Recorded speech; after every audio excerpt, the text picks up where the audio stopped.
এই শোনো না, আমাদের অন্ধবিশ্বাস চ্যানেলটি যারা এখনো সাবস্ক্রাইব করেননি, প্লিজ সাবস্ক্রাইব করে দাও। আর অল্প কিছু সাবস্ক্রাইবার হলে 1 লক্ষ পরিবার হবে। সবাই প্লিজ সাবস্ক্রাইব এবং বেশি বেশি শেয়ার করে দাও প্লিজ। হে মাবুদ, মেয়েটার জীবনে আর কোনো বালা মুসিবত দিও না। বাচ্চা মেয়েটা ছোটবেলা থেকে অনাদরে বড় হয়েছে। ওর জীবনের সুখকর মুহূর্তের চেয়ে দুঃখের স্মৃতি বেশি। শেষ পর্যন্ত যখন একটু সুখের সন্ধান দিয়েছিল, তখন সেটা আর ছিনিয়ে দিও না। এবার না হয় অন্যায়কারীদের শাস্তি দিও খোদা। নামাজ শেষে ফুলা চোখ মুখ নিয়ে উঠে দাঁড়ালো ফারজানা। একবার ঘড়ির দিকে দৃষ্টিপাত করে দেখলো কেবল 5টা 15 বাজে। তাকে পিক আপ করতে গাড়ি আসবে 7টায়। খুব একটা সময় নেই বিধায় আলমারি থেকে লাগেজ নামিয়ে প্রয়োজনীয় জিনিসপত্র গুছিয়ে ফেলল ফারজানা। কাজের তালে ভাবতে লাগলো সে বিভীষিকাময় দিনের কথা। আরশানের সাথে পাকাপোক্ত কথোপকথন হওয়ার পর প্রিমা নিরেট কণ্ঠে ফারজানাকে বলেছিল, আমি এই সম্পর্কটাকে একটা সুযোগ দিতে চাই। খোদা তাআলা বোধ হয় এবার আমার কপালে একটু সুখ রেখেছেন। খুব সম্ভবত জীবনে অনাকাঙ্ক্ষিতভাবে সংযুক্ত হওয়া নতুন অধ্যায়টা সুখের পায়রা হিসেবে ধরা দেবে। আমি শেষ পর্যন্ত দেখতে চাই বুবু। ফারজানা কিছুক্ষণ নিশ্চুপ থেকে প্রিমার মাথায় হাত বুলিয়ে দিয়ে বলেছিল, তোর সিদ্ধান্তে আমার কোনো দ্বিমত নেই। শুধু এতটুকু বলতে চাই, জীবনটা কেবল নিছক কাজে ব্যয় করে দিস না। সংসার জীবন মানে অ্যাডজাস্টমেন্ট, তবে সেটা যেন একতরফা না হয়ে যায়। আত্মসম্মান বিকিয়ে সংসার করতে হবে না। তোর বুবু এখনো বেঁচে আছে, তার কুটিরের দরজা আজীবন তোর জন্য খোলা। কাঙ্গাল মেয়েটা অল্প আহ্লাদেই একদম তার বুকের সাথে মিশে গেছিল।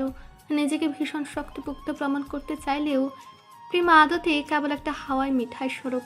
নিজেকে ম্যাচিউর প্রমাণ করতে চাইলেও বাস্তবিক অর্থে সে কেবলই একটা ছোট্ট নাদান বাচ্চা, যাকে একটু আদর ভালোবাসা দিলে সহজেই গলে যায়। তার অনুপস্থিতিতে ফারজানা একা একা থাকছে বিধায় রোজ 3 বেলা ফোন করে হাজারটা সতর্ক বার্তা শোনায়। অফিসের লাঞ্চ টাইমে সুরসুর করে তার কাছে এসে থাবা মেরে টিফিন নিজের আয়ত্তে নিয়ে নেয়। প্রিমার পাগলামিগুলো মনে পড়তেই আনমনে হেসে ফেলল ফারজানা। টিফিন বক্সে নুডলসগুলো ঢালতেই আচমকা তার ফোনটা বেজে উঠল। হুকে দিতে দেখলো স্ক্রিনে আননোন নাম্বার ভাসছে। ফোনটা রিসিভ না করে ঝটপট টিফিন বক্সটা হ্যান্ড ব্যাগে নিয়ে আরেক হাতে লাগেজ ধরে হেঁটে চলল গন্তব্যের দিকে। কুয়াশা আচ্ছন্ন সকাল। ফারজানা গলির মোড়ে আসতেই দেখল সে চেনা পরিচিত টয়োটা রোমিওন গাড়িটা দাঁড়িয়ে আছে। কপালে ভাঁজ ফেলে সামনে এগোতে নিলে ভেতর থেকে ড্রাইভিং সিটের দরজা খুলে বেরিয়ে আসলো ইশতিরাজ। ফারজানা একটু হাঁক চোখে উঠল, কিন্তু ইশতিরাজ ভাবলে সেন ভঙ্গিতে এগিয়ে এসে তার হাতের ব্যাগ প্যাকেজগুলো নিয়ে নির্লিপ্ত সুরে বলল, নিজের ওজন বুঝে ব্যাগ প্যাকেজ ক্যারি করা উচিত। ফারজানা বিরক্ত ভরা কণ্ঠে বলল, নিজের অ্যাবিলিটি বুঝে মানুষের সাথে তর্কে জড়ানো উচিত। ইশতিরাজ সামনে হাঁটতে হাঁটতে ভ্রু উঁচিয়ে বলল, আপনি আমাকে লুজার বললেন নাকি? ফারজানা গাড়ির দিকে এগোতে এগোতে ভাবলেশহীন কণ্ঠে শুধালো, আপনার ব্রেনের পাশাপাশি শ্রবণ শক্তিতেও সমস্যা দেখা দিয়েছেন নাকি? ইশতিরাজ চোখ মুখ খিচিয়ে বলল, আই সোয়ার মিস ব্যাটারি, এবার আমি নিজের উপর হওয়া সকল নির্যাতনের বদলা নিব। ফারজানা ঠোঁটে ঠোঁট চেপে হাসি আটকে বলল, আই সোয়ার মিস্টার দুঃখের ঠেলাগাড়ি, এবার যেন আপনি সর্বশ্রেষ্ঠ নির্যাতিত পুরুষ হিসেবে নোবেল পান, এমন পদক্ষেপ নিব আমি। ইশতিরাজ চোখ মুখ খিচিয়ে অপমানটা হজম করে নিয়ে হেসে হেসে বলল, গাড়ির ফ্রন্ট সিটটা আপনার জন্য বরাদ্দ করা হয়েছে। কথাটুকু বলে প্রলম্বিত একটা দীর্ঘশ্বাস ফেলে বেচারা এগিয়ে গেল লাগেজগুলো জায়গা মতো রাখতে। অন্যদিকে ফারজানা এগিয়ে গেল গাড়ির দিকে। ফ্রন্ট সিটের দরজা খুলে ভেতরে উকি দিতেই তার মনের ভেতরটা প্রশান্তিতে ছেয়ে গেল। গাড়ির ব্যাক সিটের একপাশে জড়সড়ভাবেই বসে আছে আরশিয়ান। তার কোলে মাথা রেখে পুরো সিট দখল করে শুয়ে আছে প্রিমা। আরশিয়ান তার কাশ্মীরি শালটা প্রিমার ঘুমন্ত শরীরের পর ব্ল্যাঙ্কেটের মতো জড়িয়ে দিয়েছে। ফারজানাকে তাকিয়ে থাকতে দেখে আরশিয়ান অপ্রস্তুত ভঙ্গিতে ধীর স্বরে বলল, গতকালের মেসেজটা প্রেমাকে পুরোটা এলোমেলো করে দিয়েছিল। সারাটা রাত এক ফোঁটাও ঘুমাতে পারেনি বেচারি। প্রেমার অস্থিরতা দেখে আরশিয়ানও সারা রাত জেগেছিল। শেষ পর্যন্ত প্রেমা অতিষ্ঠ হয়ে রাত 3টার দিকে স্লিপিং পিলস নিয়ে একটু ঘুমিয়েছে। ওর ছটফটানি দেখে আরশিয়ানও আর বাধা দেয়নি। আরশিয়ানের কথায় আলতো হেসে ফ্রন্ট সিটে উঠে বসে ফারজানা। ধীর স্বরে বলে, সমস্যা নেই।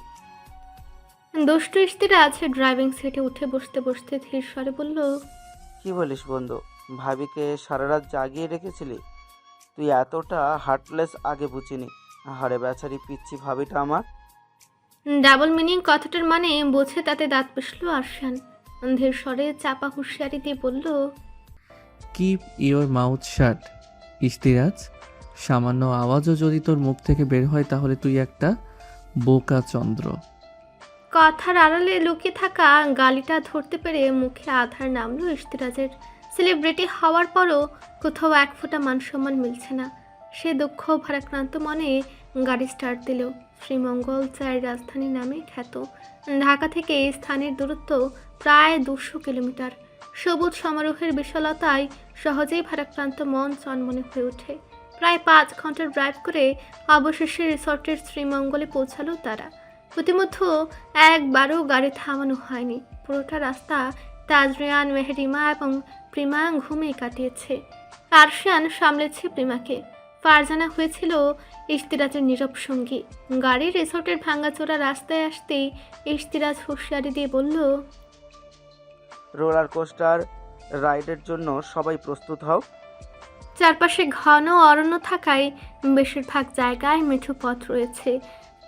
ভারী যানবাহন চলাচলের ফলে রাস্তার দশা বেহাল। ইশতিয়াজ গাড়িটা মেঠো পথে নামিয়ে আনতেই জোরদার ঝাঁকুনি খেল সবাই। ঘুমন্ত তাজরিয়ান এবং মেহরিমা সজোরে ধাক্কা খেল সামনের সিটের সাথে। আরশিয়ান আগেই প্রেমাকে নিজের সাথে জড়িয়ে রেখেছিল বিধায় সে ব্যথা পায়নি, কিন্তু আকস্মিক এমন হওয়ায় বেচারির ঘুম উবে গেছে। ভারত চোখে পিটপিটিয়ে দেখেছে আরশিয়ানের শান্ত মুখাবয়ব। গাড়ির ঝাঁকুনিতে মোটামুটি সকলেই সজাগ হয়ে গেছে। নিস্তব্ধতা ভেঙে এবার ট্যুরের আমেজ ফিরে এসেছে গাড়িতে। তাজরিয়ান ব্যথাপ্রাপ্ত স্থানটা ডলে আফসোস নিয়ে বললেও, শেষমেশ এই ছিল তোমার মনে রাজভাই? ইশতিয়াজ ভাব নিয়ে বলে, আমি হুঁশিয়ারি দিয়েছিলাম বাছাধন, কিন্তু তুমি বউয়ের সঙ্গে পেয়ে প্রশান্তির ঘুমে মগ্ন ছিলে। ইশতিয়াজের কথা শুনে তাজরিয়ান বাঁকা হাসলো। মেহরিমার দিকে একটু এগিয়ে গিয়ে ওর নির্মাত কোমরটা জড়িয়ে ধরলো।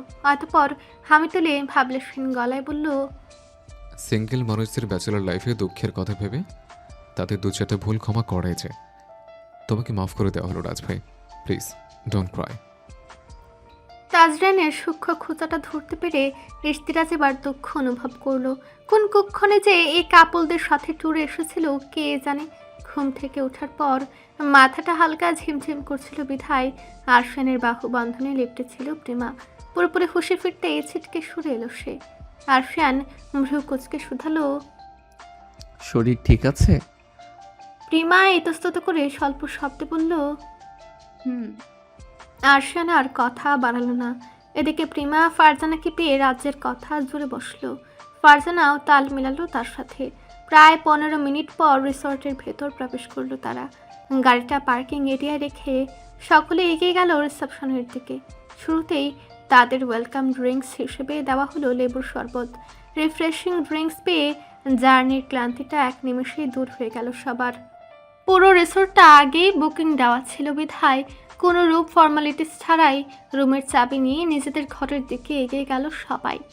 পুরো রিসোর্টটা বাহারি রকমের ফুল দিয়ে চমৎকারভাবে সাজানো। এই রিসোর্টে টোটাল 4টা ঘর, একটা অফিস রুম এবং একটা ছোটোখাটো রেস্তোরাঁ রয়েছে। 4টা ঘরের মধ্যে 2টো কাপলদের এবং বাকি 2টো ইশতিয়াজ এবং ফারজানাকে দেওয়া হয়েছে। রিসোর্টের ঘরগুলো দেখতে কিছুটা একতলা বিশিষ্ট বাড়ির মতো। প্রত্যেকটা রুমের আবার নিজস্ব নামও রয়েছে। রিসেপশন থেকে রুমের দূরত্ব বেশ খানিকটা। শীতকাল হলেও হুটহাট বৃষ্টি হওয়ার ফলে রাস্তা কিছুটা পিচ্ছিল। প্রথম সারিতে ছিল প্রিমা এবং আরশান। তাদের পেছনে গল্প করতে করতে আসছিল ফারজানা এবং মেহরিমা। দুজনের জুটি বেশ মিলেছে। তাদের পেছনে হেঁটে আসছিল ইশতিয়াজ এবং তাজরিয়ান। সামান্য এগোতেই কাদাযুক্ত জায়গায় পা পিছলে আকস্মিক পড়ে যেতে নেয় প্রিমা। আরশান তৎক্ষণাৎ তাকে আঁকড়ে ধরে। প্রিমা বেশ ভয় পেয়ে খামচে ধরে আরশানের হুডির আস্তিন। ধীরে ধীরে চোখ মেলে তাকাতেই দেখে আরশান অদ্ভুত দৃষ্টিতে তাকিয়ে আছে তার চোখের দিকে। পেছন থেকে এই সিনেমাটিক দৃশ্য দেখে তাজরিয়ান শীষ বাজিয়ে ওঠে। দুষ্টুমি করে ইশতিয়াজ গলা ছেড়ে গান ধরে, চোখে চোখ চেয়েই পড়েছে, অ্যান্টেনা ঠিক নড়েছে। হৃদয়ের কন্ট্যাক্টে তরতাজা সিগন্যাল। আজকাল হঠাৎ করে বুকে প্রেম ফানুস উড়ে। তোকে মন দিয়ে একবার বদলে গেছে দিনকাল। আরশিয়ান ঘর থেকে বেরিয়ে এসে প্রিমাকে সাবধানে দাঁড় করালো, কিন্তু বিধিবাম ঘটনার আকস্মিকতায় বেচারির জুতা ছিঁড়ে গেছে। আরশিয়ান আর রূপান্তর না পেয়ে এক ঝটকায় কোলে তুলে নিল তাকে। এহেন কাণ্ডে পেছন থেকে বেশ হই হুল্লোড়ের শব্দ পাওয়া গেল, কিন্তু আরশিয়ান ওসবের তোয়াক্কা করল না। প্রিমা হকচকে উঠে বলল, সবার সামনে এভাবে কোলে নিয়েছেন কেন? আরশিয়ান ভাবলেশীন কণ্ঠে জবাব দিল, আপনার সেলফ ব্যালেন্সের কারিশমা দেখে আর একটু হলে দুজনকেই গড়াগড়ি করতে হতো নোংরা পানিতে। প্রিমা মুখ ভার করে রইল। মিনিট খানেকের মাঝে সকলে উপস্থিত হলো নিজেদের রুমে। লম্বা জার্নি করে আশায় কেউ আর ঘুরতে বেরোলো না, উল্টো দুপুরের খাবার খেয়ে সারাটা বিকেল ঘুমিয়ে কাটালো সবাই। নিকোষ কালো আধারে ঢেকে আছে রজনী। আকাশের মেঘের ঘনঘটা বেশ লক্ষণীয়। রিসোর্টের পাশে উঁচু ডিবির মতো জায়গাটায় ছোট্ট একটা রেস্তোরাঁ রয়েছে। এই রেস্তোরাঁ থেকে রিসোর্টের পুরো ভিউটা দেখা যায়। জনমানব শূন্য রেস্তোরাঁয় বসে আছে আরশিয়ান, তাজরিয়ান এবং ইশতিরাজ। তিনজনের মাঝে বেশ গম্ভীর আলোচনা চলছে। চট্টগ্রামের ঘটনাটা কোনোভাবে অ্যাক্সিডেন্ট হতে পারে না। আরশিয়ান বহু আগেই টের পেয়েছিল বিষয়টা, বিধায় সে একজন ডিটেকটিভ হায়ার করেছে। কথাটা শুনে ইশতিরাজ সিগারেটের ধোঁয়া উড়িয়ে ধীর কণ্ঠে বলল, কারো উপর সন্দেহ আছে তোর? আরশিয়ান কিয়ৎকাল ভেবে বলল, খুব সম্ভবত এটা আরভিদের কাজ। নামটা শ্রবণেন্দ্রিয়ে পৌঁছানো মাত্র জ্বলন্ত চোখে তাকালো তাজরিয়ান। তার ভাবগতি বুঝে আরশিয়ান রাশভারী কণ্ঠে বলল, মাথা গরম করিস না। তোর জন্য যদি মেহুকে সাফার করতে হয় তাহলে তোর কপালে দুঃখ আছে। 7 বছর আগের ঘটনা ওখানেই মাটি চাপা দিয়ে দে। আমি জাস্ট সন্দেহের কথা বলেছি। যদি সত্যতা প্রমাণিত হয় তবে ওকে কঠিন শাস্তি দেওয়া হবে এবার। সাইকোপ্যাথের মাথা একবার গরম হলে সেটা তার কাঙ্ক্ষিত প্রতিশোধ না নেওয়া পর্যন্ত ঠান্ডা হয় না। মস্তিষ্কের ভেতরকার রাগটা দমন করতে পারলেও সূক্ষ্ম আমেজটা রয়ে গেল তাজরিয়ানের হৃদয়ে। আরও কিছুক্ষণ চলল তাদের মাঝে আলাপ আলোচনা। আচমকা এর মাঝেই কয়েক জোড়া পদধ্বনি শোনা যায়। সিঁড়ির দিকে তাকাতেই দেখে শাড়ি পরিহিত 3 রমণী হেঁটে আসছে এদিকে। আরশানের চোখ আটকালো প্রেমার মোহনীয় রূপে।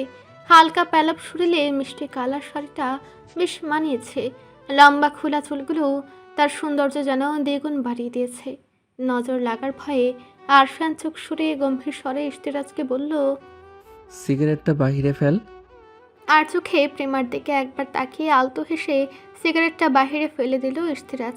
আচমকা তার চোখ পড়ল চারকুল কালার শাড়ি পরিহিত ফারজানার দিকে। মেয়েটাকে দেখলেই তার সিম্পলের মধ্যে গর্জিয়াস মনে হয়। ধরা পড়ার ভয়ে তৎক্ষণাৎ চোখ সরিয়ে আড্ডায় মশগুল হলো সে। আরশান পকেট থেকে একটা মিনি পারফিউম বের করে ওটা স্প্রে করে দিল। এতে রমণীগণ টেবিলের কাছটা এগিয়ে আসার পূর্বেই সিগারেটের অস্বস্তিকর গন্ধটা ফিকে হয়ে আসলো। মেয়েরা আসার পর আরশান রাতের ডিনার অর্ডার করলো।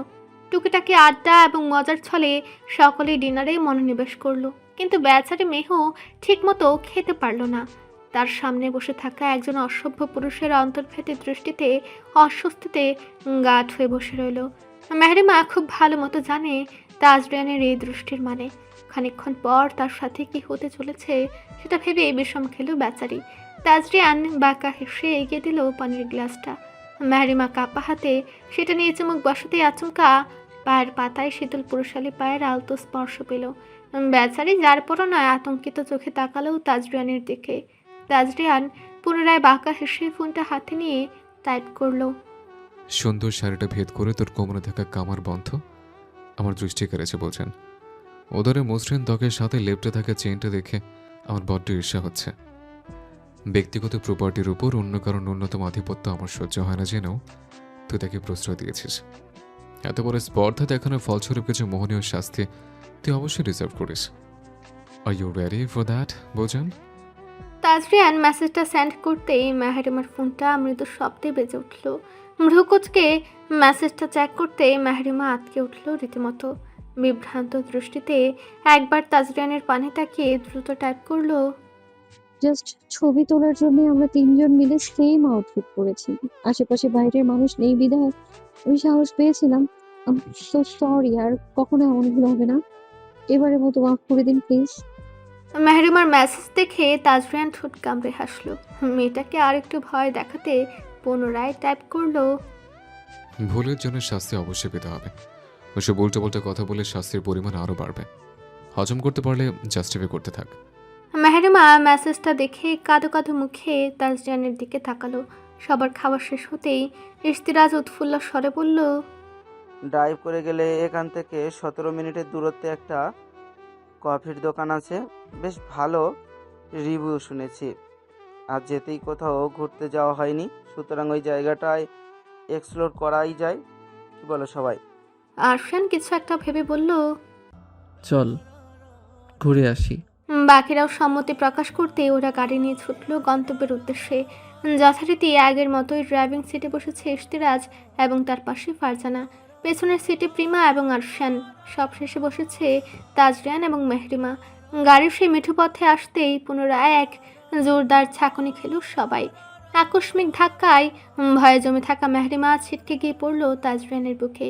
তাজরিয়ান বাঁকা হেসে ওর শাড়িটা সরিয়ে অনাবৃত উদরে ঠান্ডা হাতের স্পর্শ এঁকে দিয়ে হাসকি স্বরে বলল, জাস্ট টেক ইট ইজি বোঝেন। তাজরিয়ানের অনাকাঙ্ক্ষিত স্পর্শে ঘাবড়ে গিয়ে আমতা আমতা করে মেহরিমা বলল, কেউ দেখে ফেলে কি ভাববে? কোমরে মৃদু চাপ প্রয়োগ করে মেহরিমাকে আরেকটু কাছে টেনে জোর গলায় তাজরিয়ান বলল, রাজ ভাই, ট্যুরের ফিল আসতেছে না মোটেও। গাড়ির লাইটটা অফ করে দিয়ে একটা গান চালাও তো। তাজরিয়ানের কথা শুনে আরশান হুঁশিয়ারি দিয়ে বলল, ধুমধারাক্কা ডিজে টাইপ গান চালালে দুটোকে কাদা পানিতে নীল ডাউন দেওয়াবো আমি। একটা সফট মিউজিক চালা। আরশানের আচমকা ইশতিরাজের মেজাজ খারাপ হলো। রাগ সামলাতে না পেরে লাইট অফ করে প্লেলিস্ট থেকে তুমহে আপনা বানানে কা গানটা চালালো। সাথে সাথেই বেজে উঠল কিছু পঙ্গোক্তি। শায়েরি সুনাতিন দো নাশিলে आँखों को मुझको पा आके पारने दो इश्के ख्वाहिशों में ভিগলো বারিশো মে আও না। মুহূর্তের মাঝে অস্বস্তিতে অন্যদিকে চোখ ফেরালো ফারজানা। তা দেখে দুষ্টু হাসলো ইশতিরাজ। প্রিমা নিজেও ঠোঁট চেপে হাসি আটকানোর চেষ্টা করলো। আরশান রাগী স্বরে বলল, এসব কি গান? ইশতিরাজ তেরা ভাবে জবাব দিল, তোর পছন্দের সো কল্ড সো কফ মিউজিক পছন্দ হয়নি? তুমি দিও না বাসর ঘরে ভাতটি নি ভাইয়া, চলো নাকি? আরশান বুঝলো ইশতিরাজ মোটেও গান পাল্টাবে না। মনে মনে অল্প বিস্তর গালি দিয়ে ফোন নিয়ে ব্যস্ত হয়ে পড়ল সে। প্রিমা কাজ ঘেরা জানালার বাহিরে দৃষ্টি নিক্ষেপ করে অন্ধকারাচ্ছন্ন রাতের সৌন্দর্য উপভোগ করতে ব্যস্ত হয়ে পড়ল। গান শুনে বাঁকা হেসে মেহরিমার উদ্দেশ্যে তাজরিয়ান বলে উঠল, গানও দেখি আমার সাপোর্টে, নট ব্যাড। কথাটা বলে আর বিন্দু মাত্র অপেক্ষা করল না। অন্ধকারে ডুবে থাকা পরিবেশের যথোপযুক্ত সুবিধা নিল। মেহরিমাকে কাছে টেনে তার উন্মুক্ত গলায় মুখ ডুবালো তাজরিয়ান। বৃহত্তমার সমস্ত সুবাসে মাতোয়ারা হলো সে। বেচারে মেহরিমা তাজরিয়ানের হাত খামচে ধরে অস্ফুট স্বরে বলল, কেউ দেখে শুনে ফেলবে। বেসামাল তাজরিয়ানের ভারেক্কি শ্বাস আছড়ে পড়ছিল মেহরিমার কাঁধে। বইয়ের কথা শুনেই তাজরিয়ান কিয়ৎকাল থেমে স্লো ভয়েসে বলে উঠল, কিপ ইউর ভয়েস ডাউন বোঝেন। মানুষ কেন একটা কাক পক্ষীয় টের পাবেন আমাদের বহিঃপ্রকাশিত প্রেমের গুঞ্জন। তাজরিয়ানের কথা শুনে আর বিরক্তি করতে পারল না মেহরিমা। তার আদরের স্পর্শে আবেশে ভেসে গেল অজানায়। গানের উচ্চ আওয়াজের নিচে চাপা পড়ে গেল তাদের ভারিক্কি শ্বাসের মৃদু গুঞ্জন। কাঙ্ক্ষিত স্থানে পৌঁছে সকলে গাড়ি থেকে নামলো। খোলা মাঠের প্রান্তে রাস্তার ধারে গুটি কয়েক দোকান রয়েছে। তন্মধ্যে সব থেকে উজ্জ্বলভাবে ডেকোরেশন করা দোকানটা দেখে ইশতিরাজ বলল, আমাদের গন্তব্যটা? ইশতিরাজের কথায় সকলে তাকালো জুস মামা খচিত সাইনবোর্ড টানানো দোকানটার দিকে। জায়গাটা ফাঁকা হওয়ায় খুব সুন্দর হাওয়া বইছে। হাওয়ার তোড়ে এলোমেলো হয়ে যাচ্ছে সকলের পরিচ্ছদ। সকলে ধীর পায়ে হেঁটে এগোতে লাগলো দোকানের দিকে। তাজরিয়ান হাঁটতে হাঁটতে তাকালো তার পুতুল বউটার দিকে। বেচারির চোখে মুখে লেপ্টে আছে বেদনার ছাপ।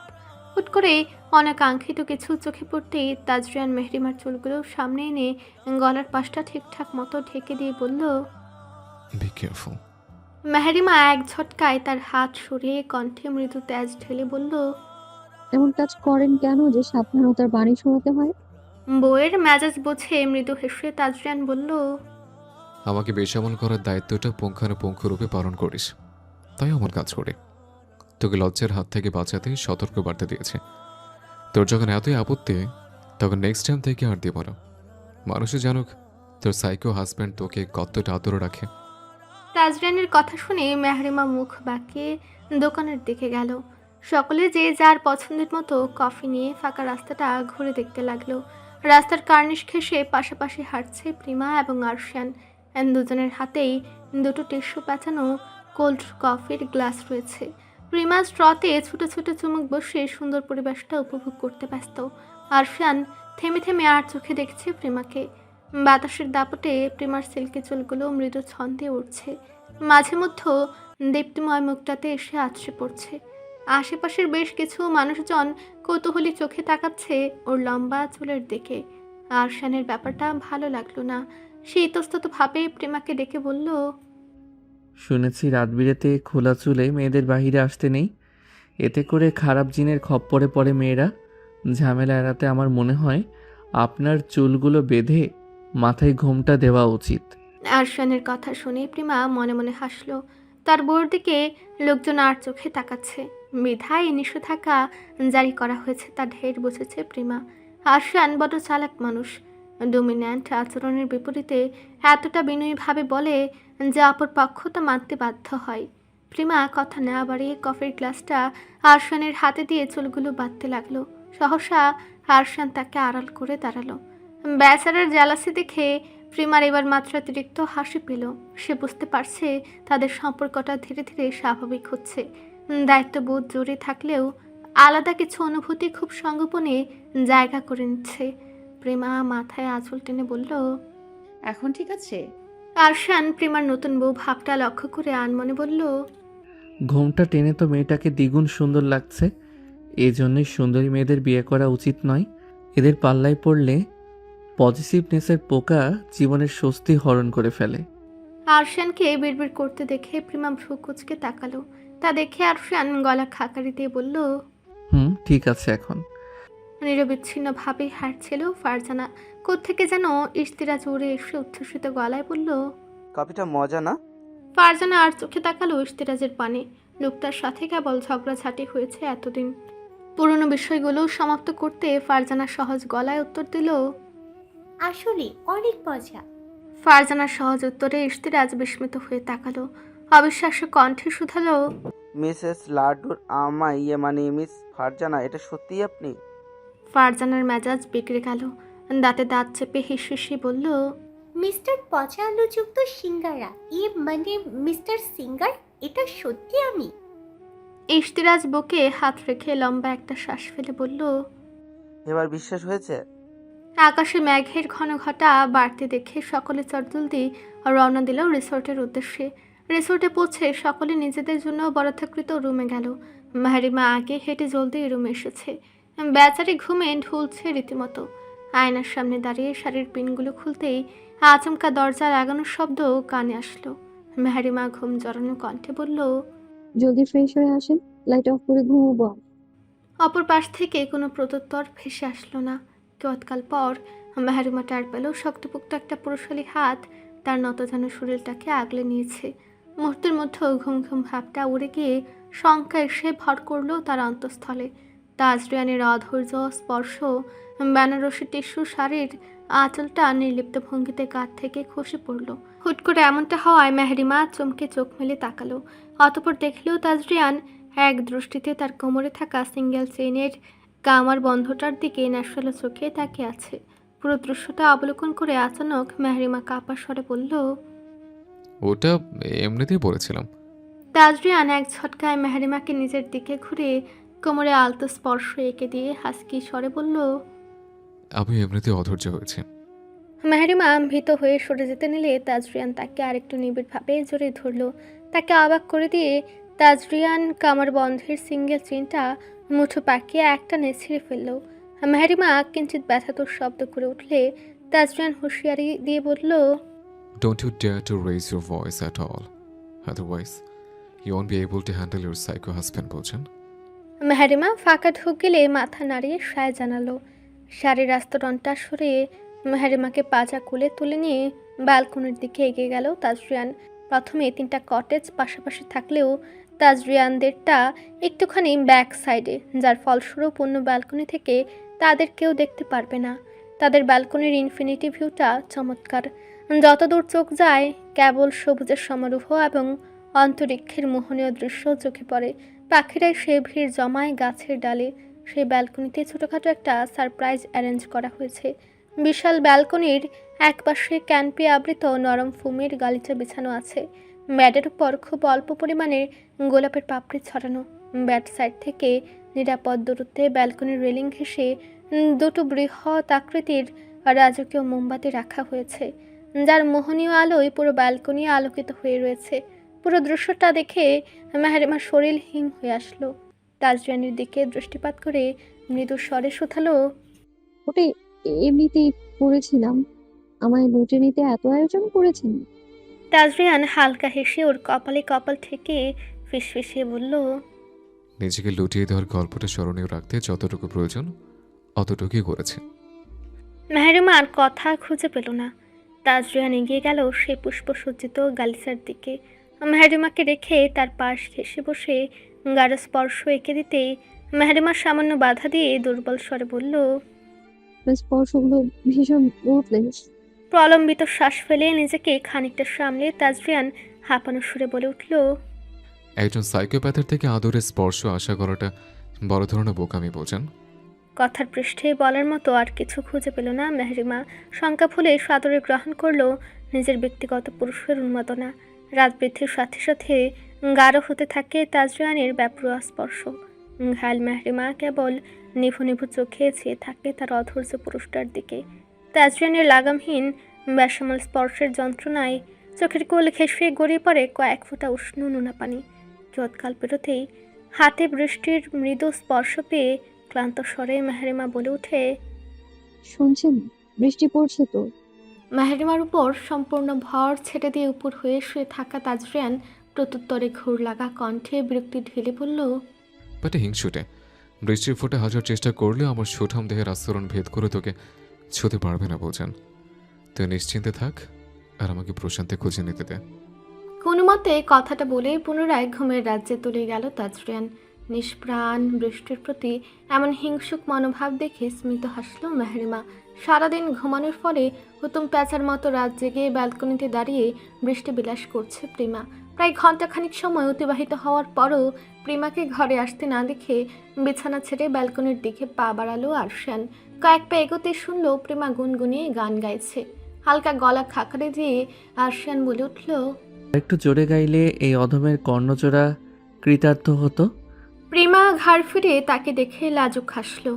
ধীর স্বরে বলল, আমার গানের কণ্ঠ ভালো না, সুর তাল ছন্দ সবটা গুলিয়ে ফেলি। আরশিয়ান আলতো হাসল। প্রিমার মুখের দিকে দৃষ্টিপাত করতেই তার ভ্রু কুঁচকে আসলো। কৌতূহল দামাতে না পেরে শুধালো, আপনার চোখ মুখ কেমন ফ্যাকাশে লাগছে কেন? প্রিমা খানিকটা ইতস্তত ভাবে বলল, এমনিতে একটুখানি টেনশনে ছিলাম তাই। আরশিয়ান চিন্তিত স্বরে বলল, এখানে আসার পর দেখছি আপনি ঠিকমতো খেতে পারছেন না। কোনো সমস্যা থাকলে নির্দ্বিধায় শেয়ার করতে পারেন। ট্রাস্ট মি, আমি মোটেও জাজমেন্টাল হব না। আরশিয়ানের চোখের দিকে তাকিয়ে স্মিত হাসল প্রিমা। কথাটা সম্পূর্ণ এড়িয়ে গিয়ে ধীর স্বরে বলল, তেমন কিছুই না, তবে একটা কথা মানতেই হবে, আপনার ওয়াইফ ভীষণ লাকি ছিলেন। আচমকা প্রিমার মুখে এমন কথা শুনে সামান্য চমকালো আরশিয়ান। নিজেকে সামলে সাবলীলভাবে উত্তর দিল, সেই হিসেবে তো আপনিও লাকি। প্রিমা হালকা হেসে নির্বিকার স্বরে উত্তর দিল, আমি কেবলই আপনার দায়িত্ব। দুটো সম্পর্কের সমীকরণ এবং অভ্যন্তরীণ বিষয়াবলী ভীষণ আলাদা। প্রিমার কথা শুনে আরশিয়ান খানিকটা ব্যথিত হলো। কৈফিয়ত দেওয়ার সুরে বলল, আমি যথাসম্ভব চেষ্টা প্রিমা মাঝপথে তাকে থামিয়ে দিয়ে বলল, আমি জানি আপনার প্রচেষ্টাগুলো একদম চোখে পড়ার মতো। শুরুতে আমার সামান্য স্পর্শ হজম করতে আপনাকে যথেষ্ট ব্যাগ পেতে হয়েছে। এরপরেও দায়িত্বের খাতিরে সেটার সাথে অভ্যস্ত হওয়ার চেষ্টা করেছেন। এক বিছানায় পাশাপাশি শোয়ার পর আপনার অস্বস্তি আমার চোখ এড়িয়ে যায়নি। তবে প্রচণ্ড ধৈর্যের সাথে দাঁতে দাঁত চেপে সে বিষয়টাও সহ্য করে নিয়েছেন আপনি। বদ্ধ কামরায় আমার উপস্থিতি ক্ষণে ক্ষণে আপনাকে প্রশ্নবিদ্ধ করত, বিধায় ঘন্টার পর ঘন্টা নির্লিপ্তভাবে ব্যালকনিতে সময় কাটিয়ে আপনার নিজেকে বোঝানোর চেষ্টা আমার চোখ এড়িয়ে যায়নি। তবে সমস্যাটা কোথায় জানেন? আমি চাইনি আপনি দায়িত্ব হিসেবে আমাকে মানিয়ে নেন। আমি চেয়েছিলাম আপনি একজন স্ত্রী হিসেবে আমার উপর অধিকার দেখান। এক নিঃশ্বাসে এতটুকু বলে থামল প্রেমা। আরশিয়ান নির্বিকার। প্রেমার একটা কথাও ভুল নয়, তাই মেয়েকে এক্সপ্লেনেশন দিতে গেল না। দীর্ঘশ্বাস ফেলে আদরে তাকিয়ে রইল কেবল। প্রেমা তার নির্লিপ্ত দৃষ্টি দেখে স্মিত হেসে বলল, আজ থেকে ওসব দায়িত্ব নামক কেয়ার দেখাবেন না প্লিজ। আমি অবজ্ঞা পেয়ে অভ্যস্ত। আপনার অবহেলা খুব একটা গায়ে লাগবে না। নিজেকে এতদিন একা সামলেছি, সুতরাং আপনার সঙ্গ ছাড়াও আমার দিনকাল চলে যাবে। দায়িত্বের গোলক ধাঁধায় নিজেকে জোরপূর্বক টেনে আনতে যাবেন না প্লিজ। আমার ভালো লাগে না। আরশিয়ান কথার পৃষ্ঠে বলার মতো কিছু খুঁজে পেল না। নিশ্চুপ ভঙ্গিতে দেখতে থাকলো বাহিরের দৃশ্য। আচমকা দেখলো বৃষ্টি বিলাস করতে ফারজানা বেরিয়ে আসছে। তৎক্ষণাৎ দৃষ্টি সরিয়ে অন্ধকারাচ্ছন্ন অন্তরিক্ষের পানে তাকালো আরশিয়ান। ফারজানাকে বেরিয়ে আসতে দেখা মাত্র প্রেমাও নিচে যেতে চাইলে আরশিয়ান বাধা দিয়ে বলল, এমনিতে আপনার ঠান্ডার ধাত আছে, এই অসময়ের বৃষ্টিতে ভিজলে নির্ঘাত অসুস্থ হয়ে পড়বেন। প্রেমা থামলো, চকিতে তাকালো আরশিয়ানের দিকে। আরশিয়ান ফাঁকা ঢুক গেলে আমতা আমতা করে বলল, আমি জাস্ট চিন্তা থেকে বলেছি, ভুল বুঝবেন না প্লিজ। প্রেমা কথা বাড়ালো না, নিভৃতে উপভোগ করতে থাকলো বৃষ্টি স্নাত রাতে আরশিয়ানের নীরব সঙ্গ। সারাদিনে তোলা অ্যাস্থেটিক ছবিগুলো এডিট করে তার ভেরিফাইড ফেসবুক অ্যাকাউন্টে আপলোড দিচ্ছিল ইশতিরাজ। নেটওয়ার্কের দুর্গতি দেখে বাধ্য হয়ে ব্যালকনিতে আসলো একটু উন্নত নেট কানেকশন পাওয়ার আশায়। কিন্তু দুর্ভাগ্যবশত এক অনাকাঙ্ক্ষিত দৃশ্য দেখে বেচারার হার্ড কানেকশন সিগন্যাল মিস করতে শুরু করলো। রিসর্টের স্বল্প আলোয় সবুজের সমারোহের অভ্যন্তরে ধূসর রঙের কামিজ পরিহিত এক নারীর বৃষ্টি বিলাসীর দৃশ্য ইশতিরাজকে স্তব্ধ করে দিল। হাতের ম্যাকবুকটা পাশের চেয়ারে রেখে মুগ্ধ দৃষ্টিতে অবলোকন করতে থাকলো সেই নারীর প্রত্যেকটা পদক্ষেপ।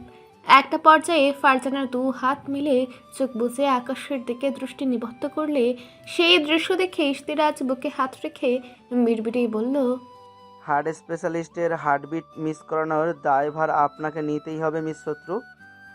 নজর যেহেতু পড়ে গেছে, এবার আপনাকে আমার মিসেস ওয়ার্ড থেকে কেউ আটকাতে পারবে না।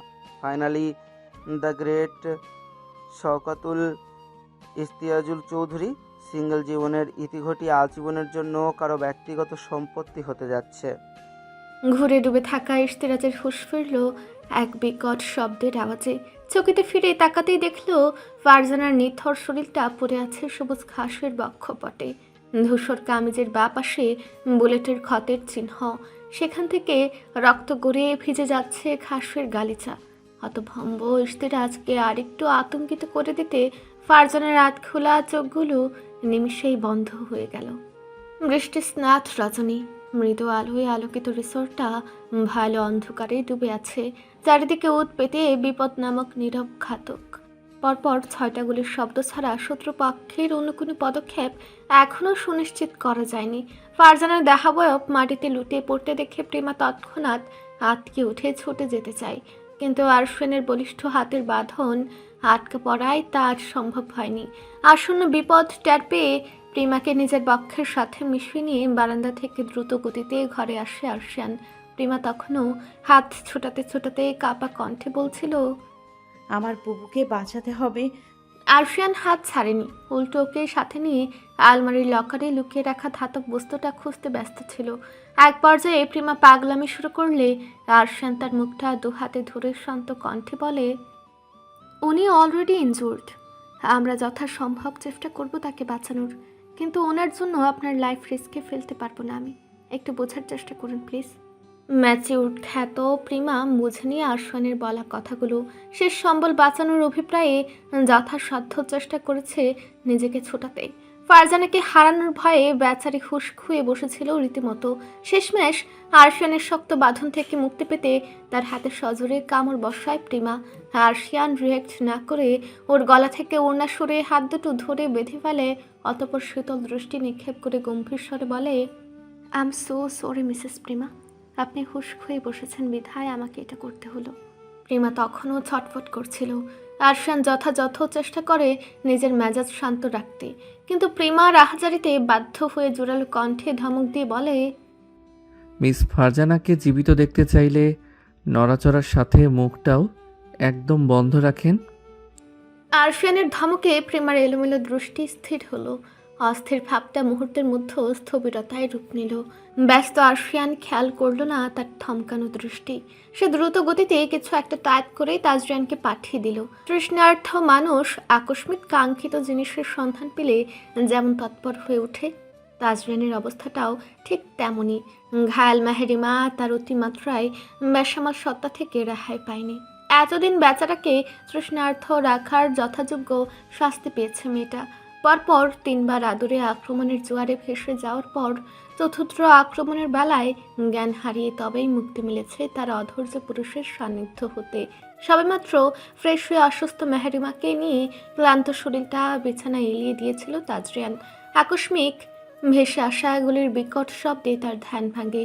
ঘুমাচ্ছন্ন মস্তিষ্ক প্রথমে ধরতে পারেনি ব্যাপারটা, কিন্তু পরবর্তী গুলির তীক্ষ্ণ শব্দটা তার কানে আসতে তৎক্ষণাৎ নতজানু মেহেরিমার শরীরটা কম্পিউটারে পেঁচিয়ে ফ্লোরে আছড়ে পড়ে। তাজরিয়ানের যন্ত্রণা মিশ্রিত আদরের স্পর্শে ক্ষতবিক্ষত মেহেরিমার সঙ্গে সঙ্গে ব্যথাতুর শব্দ করে ওঠে। তাজরিয়ান চিন্তিত গলায় শুধায়, বলছেন বেশি ব্যথা পেয়েছিস? তাজরিয়ানের অনাবৃত বক্ষে মাথা ঠেকিয়ে চোখ বুজে মেহরিমা। অতিরিক্ত ব্যথায় কণ্ঠ রোধ হয়ে আসছে তার। জ্বরের তীব্রতা তার শরীরের সমস্ত শক্তি শুষে নিয়েছে যেন। আচমকা ফ্লোরে পড়ায় সারা শরীরের অসহ্য যন্ত্রণাটা আবারও মাথা চারা দিয়ে উঠেছে। মেহরিমাকে নিভু নিভু চোখে তাকাতে দেখে তাজরিয়ান জিভ দিয়ে ঠোঁট ভিজিয়ে শুধায়, পেন কিলার নিয়েও ব্যথা কমেনি? মেহরিমা ক্ষীণ স্বরে ভাঙা কণ্ঠে উত্তর দেয়, অসহ্য যন্ত্রণা হচ্ছে তাজ। তাজরিয়ানের বুকটা ধক করে ওঠে। নিজের দিকটা দেখতে গিয়ে বেচারির উপর বড্ড জুলুম করে ফেলেছে সে। আর মাঝে আরেকটা গুলির আওয়াজ ভেসে আসতেই তাজরিয়ান হক চুকে ওঠে। মেহরিমার অর্ধ অচেতন দেহটাও কিঞ্চিত নড়ে উঠল। তাজরিয়ান মেহরিমার মাথায় হাত বুলিয়ে সতর্ক কণ্ঠে বলল, ভয় নেই, আমি এখানে আছি। জ্বলন্ত আগ্নেয়গিরি তোকে স্পর্শ করার পূর্বে তাকে আমি নামক বিধ্বংসী জলোচ্ছ্বাসের সাথে লড়াই করতে হবে। আমি যাবো আর আসবো, যাই কিছু হয়ে যাক, এখান থেকে 1 ফুটও নড়বি না, কেমন? মেহরিমা দুর্বল হাতে তাজরিয়ানকে বাধা দেওয়ার চেষ্টা করলো, কিন্তু তাজরিয়ান সেটার তোয়াক্কা করলো না। ব্যাডের নিচ থেকে বেরিয়ে প্রথমেই ব্যাড সাইড ড্রয়ার থেকে তার প্রিয় বস্তুটা বের করলো। খুব সাবধানে আশেপাশে সতর্ক দৃষ্টি বুলিয়ে বিছানা হাতড়ে ফোনটা হাতে তুললো। ফোনের পাওয়ার বাটনে ক্লিক করতেই দেখলো আরশানের পাঠানো একটা মেসেজ স্ক্রিনে জল করছে। মেসেজটা ক্লিক করতে নিলে পরপর আরও 3 বার গুলির শব্দ শোনা গেল। এই পর্যায়ে তাজরিয়ানের মনে ক্ষীণ আতঙ্ক খেলে গেল। কোনো মতে ঝুঁকে মেসেজটা ওপেন করতেই দেখলো তাতে লেখা, এটা কেমন অ্যাটাক? আপুর পক্ষে কতজন আছে, তাদের উদ্দেশ্য কি, আমরা কিছুই জানি না। ইতিমধ্যে মিস ফারজানা গুলিবিদ্ধ। খুব সম্ভবত ওদের নেক্সট টার্গেট আমরা, কিন্তু এত সহজে ধরা দেওয়া যাবে না। আমরা ধরা পড়লেও গার্লসদের সেফলি সরিয়ে ফেলতে হবে এখান থেকে। আমি যদি খুব ভুল না হই তাহলে ওরা বাইরের ইমার্জেন্সি এক্সিটে ওত পেতে আছে। মিসেস প্রিমাকে মেইন ডোরের কাছে রেখে আমি এক্সিট ডোরের দিকে হামলা করে ওদের মনোযোগ আকর্ষণের চেষ্টা করছি। তুই মেয়েদের নিয়ে সেফলি বেরিয়ে পড়, আমি আর ইশতিয়ারাজ বাকিটা দেখছি। মিসেস প্রিমার একটু খেয়াল রাখিস। তাজরিয়ান থম মেরে কিছুক্ষণ বসে রইল। পরক্ষণেই কিছু একটা ভেবে দ্রুত পায়ে ঘরের এবং বারান্দার দরজাটা বন্ধ করে জানালার পাশে আলমারি রেখে সেটাও সেফলি ব্লক করে তার ল্যাপটপটা নিয়ে বসলো। ঝড়ের গতিতে কিবোর্ডে আঙুল চালিয়ে রিসোর্টের ক্যামেরা অ্যাক্সেস মুহূর্তের মাঝে ছিনে নিল। বেশ ভালো মতো সব সাইডে পরীক্ষা করে দেখলো একটা কাকপক্ষীও আশেপাশে নেই। কেবল গেটের কাছটায় 3টে গার্ডের লাশ পড়ে আছে এবং গার্ডেন এরিয়ায় ফারজানার নিথর দেহটা বুকে আগলে নিয়ে থমকে বসে আছে ইশতিয়ারাজ। দৃশ্যটা তাজরিয়ানকে বড্ড অবাক করলো, কিন্তু এখন ভাবনা চিন্তার সময় নেই। সময় নষ্ট না করে সে চটজলদিই কল দিল আরশানকে। অপর পাশ থেকে অতি দ্রুত তা রিসিভ হলো। তাজরিয়ানের শর্টকাটে সবটা খুলে বলতেই আরশান বলল, জলদি মেহুকে নিয়ে নিচে আয়, আমাদের বেরোতে হবে। তাজরিয়ান এক হাতে মেহরিমার নিস্তেজ দেহটা আগলে নিতেই বেচারি ভাঙাচোরা কণ্ঠে বলল, আমি কোথাও যেতে পারবো না, আপনি জানেন। বাহিরে কেউ না থাকলেও ঘরের মধ্যে আগন্তুকদের লুকিয়ে থাকার সম্ভাবনা প্রবল। তাই তাজরিয়ান ভেবেছিল এক হাতে মেহরিমাকে সামলাবে আর অন্য হাতে পিস্তল রাখবে, কিন্তু আচানক মেহরিমার ভঙ্গুর কণ্ঠে তার হৃদয় বিচলিত হয়ে ওঠে। এরপরও সুরক্ষার কথা চিন্তা করে তাজরিয়ান বলে, বুকে সাহস রাখ, একটুখানি কষ্ট করলে আমরা দুজন সেফলি বের হতে পারবো বুঝেন। ওদিকে ভাইয়েরা অপেক্ষা করছে, সময় কম হাতে। মেহরিমা বহু কষ্টে একটা ফাঁকা ঢুক গেলে বলল, আমার পা দুটো অবশ হয়ে গেছে তাজ ভাই, বিন্দুমাত্র শক্তি পাচ্ছি না উঠে দাঁড়ানোর। আমার জন্য অপেক্ষা করবেন না, আপনি চলে যান প্লিজ। মেহরিমার মাদার তেরেসা মার্কা কথায় তাজরানের মস্তিষ্ক এক ঝটকায় গরম হয়ে গেল। প্রথমত পিস্তলটা কোমরে গুজে, এরপর মেহরিমাকে ভালো মতো কমফোর্টারে পেঁচিয়ে এক ঝটকায় পাজা কোলে তুলে নেয়। দীপ্ত কদম ফেলে বাহিরে বেরোতে বেরোতে বলে, বালের বাসরে বিড়ম্বনা বাধাইল। তাজরানের থেকে সমস্ত তথ্য পেয়ে প্রিমাকে নিয়ে যত দ্রুত সম্ভব নিচে নেমে এসেছে। গার্ডেন এরিয়ায় আসতেই আরশান হক চুকিয়ে যায় ইশতেরাজের কাণ্ডে। লন্ডনের one of the best surgeon পেশেন্টের চিকিৎসা বাদ দিয়ে তাকে জড়িয়ে ধরে বিলাপ করছে। ব্যাপারটা হজম করতে কষ্ট হলো তার। অবিশ্বাস্য চাহনি নিক্ষেপ করে ইশতেরাজের কাছে গিয়ে তার কাঁধে হাত রাখতেই সে ঘুরে তাকিয়ে অসহায় কণ্ঠে বলল, দোস্ত দেখ না, আমার জান কথা বলছে না। এমনি সময় তোতা পাখিটা মোটেও চুপ থাকে না, অথচ আজ আমি কাকতি মিনতি করছি দেখে সে নির্বিকার ভঙ্গিতে চোখ বুজে শুয়ে আছে। ইশতেরাজের কথায় আরেক দফা অবাক হলো আরশান। নিজেকে সামলে কোনো মতে বলল, আবেগ সাইডে রেখে একটু বিবেক খাটিয়ে চিন্তা কর। মিস ফারজানা গুলিবিদ্ধ, আপাতত ওনার ট্রিটমেন্ট দরকার। বেঘরে থেকে নিজের দায়িত্ব ভুলে যাস না রাজ, শি নিডস এ ডক্টর। ইশতেরাজ নিজেকে সামলে ফারজানার ক্ষতস্থানের দিকে তাকাতেই পুনরায় আটকে উঠল। অসহায় কণ্ঠে আর্তনাদের সুরে বলল, I can't cause I love her. Arshian বুঝলো ইশতেরাজ হুঁশে নেই। সে হাঁটু গেড়ে বসে ইশতেরাজের মাথায় হাত রেখে তার চোখের দিকে তাকিয়ে বলল, হুশে আয় বেটা, লাশের সাথে সংসার করার ইচ্ছে আছে নাকি? ওনাকে আজীবন নিজের বক্ষপিঞ্জরে রাখতে হলে আগে ট্রিটমেন্ট দিয়ে সারিয়ে তুলতে হবে। দেরি করিস না বেশি, এমনিতেই অনেকটা রক্তক্ষরণ হয়ে গেছে। এবার যেন থম থেকে বেরিয়ে আসলো ইশতেরাজ। হাঁক চোখে উঠে ফারজানার পালস, হার্টবিট এবং নিঃশ্বাস চেক করতে লাগলো। ইশতেরাজের কাণ্ডে দীর্ঘশ্বাস ফেলে উঠে দাঁড়ালো আরশান। ঘাড় ঘুরে প্রিমার দিকে তাকাতে দেখলো সে এখনো আদরে থম মেরে দাঁড়িয়ে আছে। তার অনিমেষ নেত্রজোড়া ফারজানার রক্তাক্ত দেহাবয়বের পানি আবদ্ধ। আরশান কয়েক পা এগিয়ে গিয়ে প্রিমার হাতের বাঁধনটা খুলে ওড়নাটা গলায় পেঁচিয়ে দিয়ে বলল, ওনার কিচ্ছু হবে না ইনশাআল্লাহ, ওদিকে তাকাতে হবে না। আপনি আসুন আমার সাথে। সৌভাগ্যক্রমে গাড়ির চাবিটা রাতেই আরশিয়ান নিয়ে নিয়েছিল বিধায় ঝামেলা ছাড়া গাড়ি পার্কিং এরিয়া থেকে বের করে এনে হর্ন দিল কয়েক দফা। ইশতেরাজের উদ্দেশ্যে চিল্লিয়ে বলে উঠল, তোর ভবিষ্যৎ বউকে নিয়ে আয় বেটা। ইশতেরাজ হম্বিতম্বি করে ফারজানাকে কোলে নিয়ে দৌড়ে আসতে লাগলো। আর মধ্যে দেখা গেল তাজরিয়ান ও মেহরিমাকে নিয়ে এগিয়ে আসছে। দুজনে গাড়ির ভেতরে উঠে বসতেই আরশিয়ান গুগল ম্যাপ দেখে গাড়ি ছুটালো হসপিটালের উদ্দেশ্যে। গ্রামীণ জায়গা হওয়ায় চিকিৎসার মান ততটা উন্নত নয়। হসপিটালে নেই অভিজ্ঞ চিকিৎসক, দেওয়া হয় না রোগীদের সঠিক চিকিৎসা। ভিআইপি সেবার মানও খুব একটা ভালো নয়। অনভিজ্ঞ হাতে নিজের কলিজার দায়ভার দিতে নারাজ ইশতেরাজ। হসপিটালের সমস্ত নিয়মকে বুড়ো আঙুল দেখিয়ে নিজের কেরিয়ারকে রিস্কে ফেলে ফারজানার অপারেশনের দায়িত্ব নিজ কাঁধে তুলে নিয়েছে সে। ফারজানার কন্ডিশন গুরুতর। গুলিটা লেগেছে তার হার্টের ঠিক উপরে। অতিরিক্ত রক্তক্ষরণ এবং দুর্বল হার্টের রোগী হওয়ায় বেচারির অবস্থা শোচনীয় হয়ে পড়েছে। তার উন্নত চিকিৎসার প্রয়োজন, কিন্তু পরিস্থিতি ভিন্ন। গুলিটা বের করে মোটামুটি একটা স্টেবল কন্ডিশনে আসলে ফারজানাকে ঢাকায় নেওয়ার সিদ্ধান্ত নেওয়া হয়েছে। মেহরিমা আকস্মিক অসুস্থ হয়ে পড়ায় তাকে নিয়ে আলাদা কেবিনে শিফট হয়েছে তাজরিয়ান। ওটি রুমের বাইরে সিটিং জোনে বসে আছে প্রিমা এবং আরশিয়ান। ভাবনার ঘোর থেকে বেরিয়ে অনুভূতিহীন ভঙ্গিতে বসে থাকা প্রিমার দিকে তাকিয়ে আরশিয়ান ডেকে উঠল, মিসেস প্রিমা। মেয়েটা ভাবলেশহীনভাবে চোখ তুলে তাকালো। আরশিয়ানের বুকটা কেঁপে উঠল সেই দৃষ্টিতে। প্রিমার শীতল হাত জোড়া নিজের হাতের মুঠোয় নিয়ে বলে উঠল, নিশ্চুপ আছেন কেন? কষ্ট হচ্ছে খুব? কাঁদবেন একটু? প্রিমা কোনো প্রত্যুত্তর করল না, কেবল স্থবির দৃষ্টিতে তাকিয়ে রইল। আরশিয়ান চিন্তিত স্বরে ওর কাজ ঝাঁকিয়ে বলল, এই মেয়ে, কি হয়েছে আপনার? রিয়্যাক্ট করছেন না কেন? আরশানের আকস্মিক আচরণে প্রিমার সমগ্র শরীর কেঁপে উঠল। জমিয়ে রাখা অশ্রুকণা চোখ বেয়ে গড়িয়ে পড়ল। কণ্ঠনালী থেকে ছিটকে বেরিয়ে আসলো আর্তনাদ। শ্বাস প্রশ্বাস হয়ে উঠল অস্বাভাবিক। এলোমেলোভাবে শ্বাস টানতে টানতে প্রিমা কোনো মতে বলল, আমি কেঁদেছি, কথা বলেছি, আমার বুবু আর বাঁচবে না, আমার সবার খুন। অসমাপ্ত কথাটা বলতে বলতেই প্রিমার শরীরটা নিস্তেজ হয়ে আসলো। আরশান চিল্লিয়ে স্ট্রেচার আনতে বললে দুজন নার্স এগিয়ে সে প্রেমাকে ইমার্জেন্সিতে নিল। প্রেমার চোখজোড়া তখনও আধখোলা অবস্থায় রয়েছে। একটুখানি শ্বাস নেওয়ার প্রচেষ্টায় ছটফট করছে বেচারি। আরশান অস্থির হয়ে উঠল সেই দৃশ্যটা দেখে। ডাক্তার চেক আপ করে জানালেন অতিরিক্ত দুশ্চিন্তা এবং শখের কারণে এমনটা হয়েছে।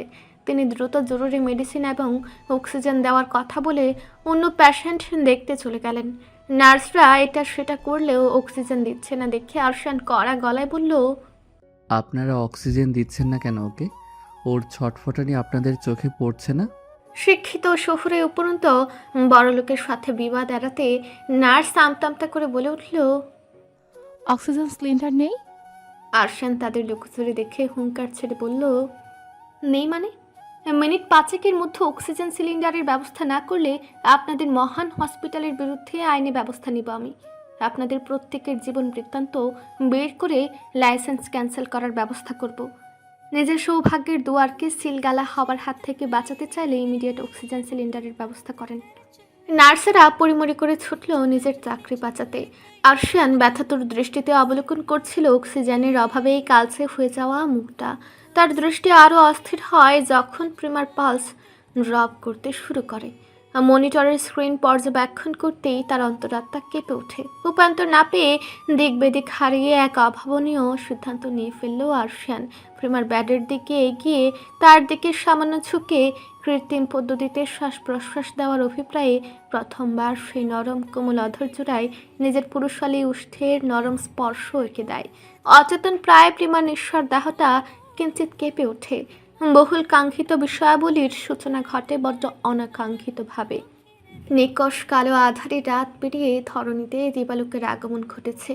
অপরাহ্নের শেষ প্রহরে সূর্য তার দাপট দেখিয়ে সকলকে অতিষ্ঠ করে দিচ্ছে। কিছুক্ষণ পরেই কমে যাবে সূর্যের তেজ। ধরণীর বুকে নেমে আসবে গোধূলি বেলা। শেষ রাতের দিকে গুলিবিদ্ধ ফারজানাকে প্রাথমিক চিকিৎসা দেওয়ার পর তৎক্ষণাৎ ঢাকায় নেওয়ার ব্যবস্থা করা হয়। অতিরিক্ত রক্তক্ষরণ এবং হার্টের জটিলতা থাকায় তার অবস্থা বেশ ঝুঁকিপূর্ণ ছিল। ঢাকায় শিফট করার পর উন্নত চিকিৎসা সেবা পাওয়ার ফলস্বরূপ ফারজানার অবস্থা এখন আশঙ্কামুক্ত। ঢাকার স্বনামধন্য হসপিটালের ভিআইপি লাউঞ্জে অবস্থান করছে আরশিয়ান, ইশতিরাজ এবং তাজরিয়ান। তিনজনই একত্রিত হয়েছে গতকালের ঘটনা সম্পর্কে খুঁটিনাটি সহ বিস্তারিত আলোচনা করার জন্য। সবাইকে নীরব থাকতে দেখে গরম কফির কাপে ছোট্ট চুমুক বসিয়ে ইশতিরাজ টিটকারির সুরে আরশিয়ানের উদ্দেশ্যে বলল, বেটা কন্ট্রোললেস, আমার কানে খবর এসেছে তুই নাকি হসপিটালের এমার্জেন্সিতে ভরা মুসলিসে এক অবলা নারীর নিষ্পাপ অধরষ্ট কলঙ্কিত করেছিস। তোর মতো নিরেট ভদ্রলোক এমন কর্মফল করতেই পারে? ব্যাপারটা মানতে কষ্ট হচ্ছে আমার। আরশান খানিকটা অপ্রস্তুত হলো, কিন্তু পরক্ষণেই বিরক্তিতে কপাল কুঁচকে গম্ভীর স্বরে বলল, ফালতু কথা বলার ফলস্বরূপ তোকে বংশের প্রদীপের মাস্টার মাইন্ড বিহীন কলঙ্কিত জীবনযাপন করতে হতে পারে। ট্রাস্ট মি রাজ, সেটা মানতেও তোর বড্ড কষ্ট হবে। দীর্ঘক্ষণ দুঃখের সাগরে ভেসে থাকায় সবকিছু পাংশে লাগছিল ইশতিরাজের। থমথমে পরিবেশটা হালকা করতে একটুখানি কৌতুকপূর্ণ কথা বলতে গিয়ে এত ভয়াবহ হুমকির সম্মুখীন হতে হবে সেটা বুঝেনি। মুখটা আধার করে সে বিড়বিড়িয়ে বলে উঠল, ব্যাটার নজর ভালো না। আমার জানা জান্সের সম্পত্তিকে সকল কুনজর থেকে বাঁচার তৌফিক দান করো খোদা। আরশান সবটা শুনেও না শোনার ভান করলো। এদিকে তাজরিয়ান তিক্ত মেজাজে একের পর এক ফুটেজ চেক করে যাচ্ছে। কিছু একটা মনে পড়তেই কৌতূহল বশত আরশান তাকে জিজ্ঞেস করলো, মেহেরিমা হুট করে এত অসুস্থ হলো কিভাবে? আকস্মিক এত সাংঘাতিক জ্বর আসার তো কথা না। তুই মেরেছিস নাকি ওকে? বড় ভাইয়ের কথা শুনে মেজাজ সামলাতে দাঁতে দাঁত চেপে তাজরিয়ান বিড়বিড়িয়ে বলে উঠল, এই বজ্জাত বউয়ের জন্য আমার শখের বাসর বিপদে রূপান্তর হয়েছে। এতদিন বউকে পাওয়ার অপেক্ষায় বরবাদ হয়েছে, এবার পেয়ে গিয়ে বদনাম করাতে হচ্ছে। শালার দুদিনের জিন্দেগিতে খোদার 30টা দিনে অসম্মানিত হতে হয়। আরশিয়ান পুনরায় ভ্রুকুচকে একই প্রশ্ন শুধালে ইশতিয়াজ মাঝ পথে দাঁত কেলিয়ে বলে ওঠে, তোর নাম আরশিয়ান না রেখে আহাম্মক রাখা উচিত ছিল। বিবাহিত হওয়ার পরেও বউয়ের সাংঘাতিক জ্বরের কারণ হতে পারিস বেটা। Same one you mister Arshian Isfar Chowdhury. হুট করে এই বিষয়টা মস্তিষ্কে খেলে যেতেই ভীষণ বিব্রত হলো আরশিয়ান। নির্লজ্জ তাজরিয়ান মৃদু বিষম খেল। ওদের দু ভাইকে জব্দ করতে পেরে মনে মনে বাঁকা হাসলো ইশতিয়াজ, কিন্তু তার হাসিকে দুঃখে রূপান্তর করতে আরশিয়ান বলে উঠল, অবিবাহিত থেকেও তোর শত শত অভিজ্ঞতা অর্জনের কথাটা মিস ফারজানার কানে দিতে হবে দেখছি। ইশতিয়াজ হক চকে উঠল, ঠোঁট দ্বারা জিভ ভিজে অস্ফুট স্বরে বলল, ওরে হতচ্ছাড়া, প্রেমটা শুরু হওয়ার আগেই বানচাল করার চেষ্টা করছিস কেন? লাড্ডুর আম্মা এমনিই পাত্তা দেয় না, উপরন্তু যদি আমার দুষ্টু মনোভাব বুঝে যায় তাহলে কি আর মুরগি খাঁচায় ধরা দিবে? আরশিয়ান শুনেও কোনো প্রতিক্রিয়া ব্যক্ত করল না। তার মস্তিষ্ক ডুবে আছে ভিন্ন চিন্তায়। কিয়ৎকাল পেরোতেই আচমকা তাজরিয়ান বলে উঠল, পাজল সলভড। ইশতিয়াজ এবং আরশিয়ান হক চোখে তাকিয়ে একসাথে বলে উঠল, মাস্টার মাইন্ড কে?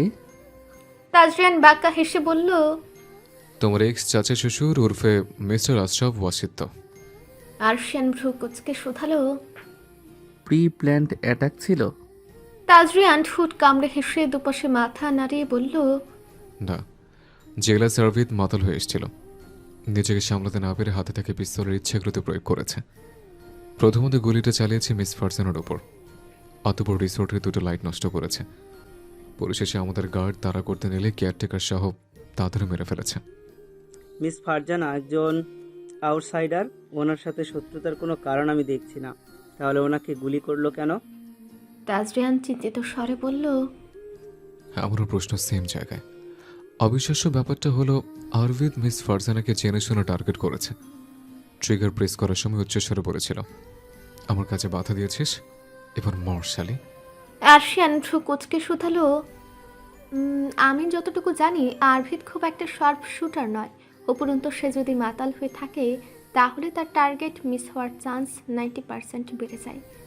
ওর একুরেটলি শ্যুট করাটা আমাকে চমক দিচ্ছে।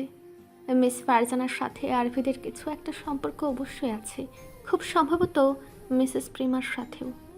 আরশানের বলা কথাটা বাকি দুজনের মস্তিষ্কে আঘাত করলো। তাজরিয়ান শান্ত গলায় বলে উঠল, মাতাল বলতে ড্রাগ এডিক্টেড বুঝিয়েছে। আরভিদ মস্তিষ্কের সচলতা বাড়াতে রেগুলার ড্রাগস নেয়। ওসব ড্রাগস মস্তিষ্কের কার্যক্ষমতা খুব দ্রুত বাড়িয়ে দেয়। ভাইয়ের অ্যাক্সিডেন্টের পর ওর খোঁজ রাখতে গিয়ে এসব জানতে পেরেছে। আরশান কিছু একটা চিন্তা করে বলল, ব্যাপারটা যেন আপাতত কোনোভাবেই মিডিয়ায় লিক না হয়। পরিস্থিতি সামলানোর জন্যে লোকজনদের কাজে লাগিয়ে দেয়। আমি কোনো ধরনের হতাশামূলক নিউজ চাচ্ছি না। তাজরিয়ান এবং ইশতিয়াজ একে অপরের দিকে একবার তাকিয়ে বাঁকা হেসে সমস্বরে বলল, হয়ে যাবে। আরশান চৌকস দৃষ্টি নিক্ষেপ করে কিছু একটা ভেবে বিড়বিড়িয়ে বলল, এবার ঘুঘুর ফাঁদে পা দেওয়ার সময় এসেছে। আরও কিছু আলাপ আলোচনার পর আকস্মিক দরজায় নাক পড়ার শব্দ হতেই তারা থেমে যায়। ইশতিয়াজের পিয়ে দরজাটা খুলে সামান্য মুখ বাড়িয়ে বলে, মিসেস প্রিমা ম্যামের জ্ঞান ফিরেছে।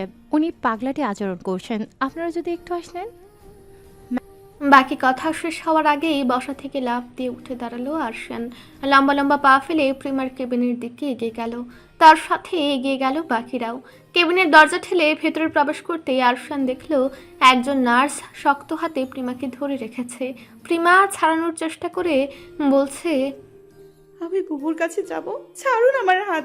নার্সটা বিচলিত সুরে ভদ্রভাবে বলছে, ম্যাম, আপনি নিজেই অসুস্থ, একটু ধৈর্য রাখুন, ডক্টর আসুক।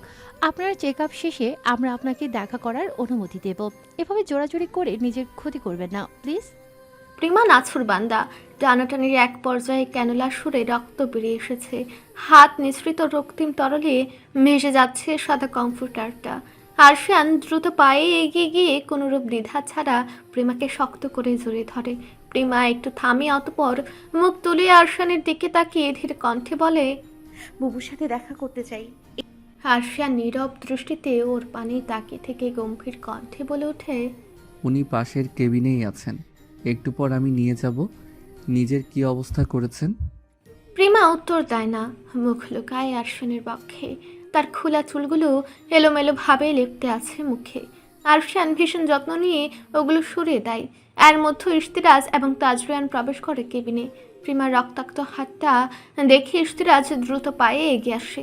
কৌতূহলী চোখে আরশিয়ান এবং প্রিমাকে অবলোকন করতে থাকা নার্সকে হাতের ইশারায় চলে যেতে বলে পার্শ্ববর্তী ট্রে থেকে হেক্সিসলের বোতল এবং তুলা নিয়ে প্রিমার পানে এগিয়ে যায়। হাতটা ধরার আগেই আরশিয়ানের দিকে তাকাতে সেও নীরবে সম্মতি প্রদান করে। ইশতিরাজ প্রিমার ক্ষত বিক্ষত হাতটা ধরতেই প্রিমা সেদিকে ফিরে তাকাতে চাইল, কিন্তু আরশিয়ান তার মাথাটা বুকের সাথে চেপে ধরে বলল, ওদিকে তাকাতে হবে না। প্রিমা তাকায় না, ব্যথা পাওয়ার ভয়ে খামচে ধরে আরশিয়ানের শার্টের কিছু অংশ। আরশিয়ান হাত বুলিয়ে দিতে থাকে তার মাথায়। ইশতিরাজ অভিজ্ঞ ডাক্তারের মতো প্রথমে প্রিমার হাতের ক্যানুলা লাগানো অংশটুকু হেক্সিসলে ভিজিয়ে নেয়, অতঃপর উপরের প্লাস্টারটুকু সরিয়ে ফেলে। প্রিমা ব্যথা পেয়ে কিঞ্চিত নড়ে উঠতেই আরশিয়ান ভ্রু কুঁচকে সতর্ক কণ্ঠে বলে, ব্যথা পাচ্ছেন উনি? ইশতিরাজ চকিতে তাকায় আরশানের দিকে। তার অবস্থা দেখে মিটমিটি হেসে ক্যানুলাটা আলতো করে টান দিয়ে খুলে নিয়ে রক্তক্ষরণ আটকানোর জন্য ইনসারশন সাইটে তুলা চেপে ধরে। জেলাস আরশিয়ান কাজ শেষ হতেই ইশতিরাজের হাত থেকে প্রেমার হাতটা নিজের দখলে নিয়ে নেয়। পুরো দৃশ্যটা দেখে হাসলো ইশতিরাজ। তার মন বলছে আরশানের গায়ে দ্বিতীয় প্রেমের হাওয়া লাগলো বলে। আরশানের বুকে মুখ লুকিয়ে থাকা প্রিমাকে একবার দেখে নিয়ে গলা খাকারে দিয়ে ডাকলো, মিসেস লাড্ডু। আরশিয়ান ভ্রু কুচকে তাকালেও প্রিমা তার বুক থেকে মুখ তুলে উকি দিয়ে ভীষণ আগ্রহ ভরা চোখে ইশতিরাজের দিকে তাকালো। প্রিমার বাচ্চাদের মতো চাহনি দেখে স্মিত হেসে ইশতিরাজ বলল, আপনার বুবুর চিকিৎসার দায়ভার আমি নিয়েছি, আপনি একদম চিন্তা করবেন না, কেমন?